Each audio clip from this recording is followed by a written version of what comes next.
பேரன்பின் சொந்தங்களுக்கு எம்முடைய காலை வணக்கம். நான் உங்கள் இரா கதிரேசன். இது 3 தினங்களுக்கு முன்பாக வெளியிட்ட அறிக்கையாக இருந்தாலும் இன்றைக்கும் தேசத்தினுடைய மக்களுக்கு இது அறியப்பட வேண்டிய ஒன்றாக இருப்பதனால் இதை என்னுடைய காணொளியில் இணைக்கின்றேன். So, Prime Minister of India has to apologize and ought to apologize to the country folks for his hate speech against Hindu-Muslim unity. So இஸ்லாமிய பெருமக்கள் மீது வெறுப்பை உமிழும் பேச்சுக்கு பிரதமர் மோடி பொது மன்னிப்பு கேட்க வேண்டும்.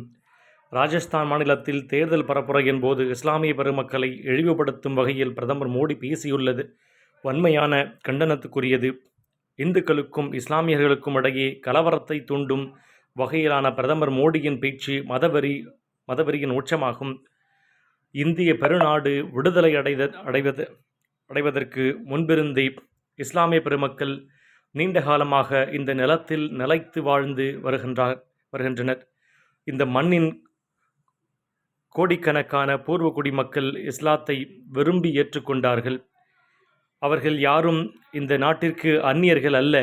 ஆனால் பிரதமர் மோடி இந்தியாவில் வாழும் இஸ்லாமியர்களை அனைவரும் இந்த நாட்டிற்கு வெளியிலிருந்து வந்தவர்கள் போலவும் இந்துக்களின் சொத்துக்களை அபகரித்தது போலவும் பேசுவது அற்ப அரசியல் லாபத்திற்காக மத பிரிவினை ஏற்படுத்துகின்ற சிறிதும் மனச்சான்றற்ற செயலாகும்.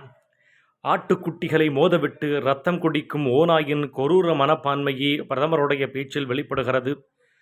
தம்முடைய ஆட்சி அதிகாரத்தை தக்க வைப்பதற்காக நாட்டு மக்களின் மனங்களில் வெறுப்பு நஞ்சை விதைக்கும் பிரதமர் மோடியின் பரப்புரை பேச்சு இந்த நாட்டினை அழிவு பாதைக்கு இட்டுச் செல்லும்.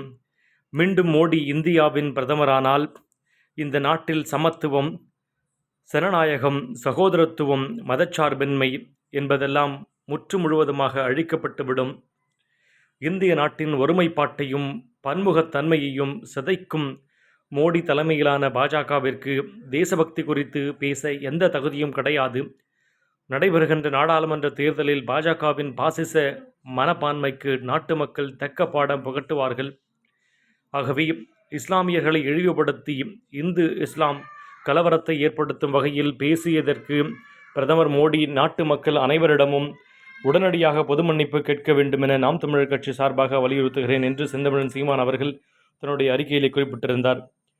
இந்த தேசத்தினுடைய விடுதலையை இந்துக்கள் இஸ்லாமியர்கள் என்று பிரிவினையின்றி எல்லோரும் ஒன்று கூடித்தான் இந்த தேசத்தினுடைய விடுதலையை பெற்றெடுத்தோம் என்பதை அறியாத மூடரா அல்லது மூடர்களின் கூடாரமா பாஜக என்பதை நாம் இந்த இடத்திலே கேள்வியாக வைக்க விரும்புகின்றோம்.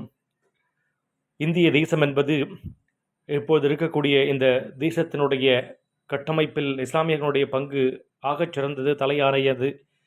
இஸ்லாமியர்களை விடுத்து அல்லது இஸ்லாமியர்களை வெறுத்து ஒதுக்கக்கூடிய அவர்களை அந்நியப்படுத்த எண்ணக்கூடிய இந்த பாசிச பாஜகவை அகன்ற பாரதம், இந்து ராஷ்டிரம் என்றெல்லாம் தன்னுடைய அஜெண்டாக்களை வைத்து கொண்டிருக்கக்கூடிய இந்த பதர்களை இந்த நிலத்தை விட்டு அகற்ற வேண்டியது அவசியமாகிறது.